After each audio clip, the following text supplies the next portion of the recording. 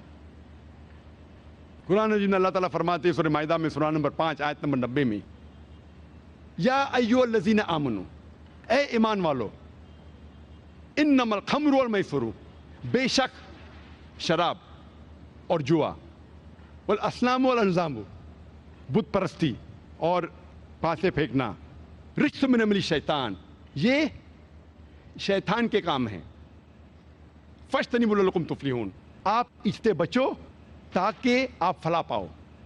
قرآن مجید میں سورہ مائدہ سورہ نمبر 5 آیت نمبر 90 میں اللہ تعالیٰ کہتے ہیں کہ جوا, شراب, پاسے پھینکنا, بت پرستی, یہ سارے کام یہ شیطان کے کام ہیں اور اس سے بھائی چارہ گھٹتا ہے. اللہ تعالیٰ فرماتے ہیں سورہ حجرات میں سورہ نمبر 49 آیت نمبر 11 اور 12 میں کہ کوئی آدمی دوسرے آدمیوں پہ نہیں ہنسنا چاہیے. آپ کو نہیں پتا, ہو سکتا ہے کہ دوسرا آپ سے اچھا ہے. کوئی عورت دوسری عورتوں پہ نہیں ہنسنا چاہیے, ہو سکتا ہے کہ وہ دوسرے عورت آپ سے بہتر ہے. ایک دوسرے کو برے نام سے مت بلاؤ, آپس میں گمان مت کرو. کئی بار گمان گناہ ہوتا ہے. ایک دوسرے کی غیبت مت کرو. کیا آپ اپنے مرے ہوئے بھائی کا گوشت کھانے کو تیار ہے؟ بے شک نہیں, آپ کو گن آئیں گی. یہاں اللہ سبحانہ وتعالیٰ فرماتے ایک دوسرے پہ ہنسنا اچھی بات نہیں ہے, ایک دوسرے کو برے نام سے بلانا اچھی بات نہیں ہے, ایک دوسرے پہ گمان کرنا اچھی بات نہیں ہے. اور غیبت کرنا ایسا ہے گویا کہ آپ اپنے مرے ہوئے بھائی کا گوشت کھا رہے ہیں. یہ کرنے سے بھائی چارہ گھٹتا ہے.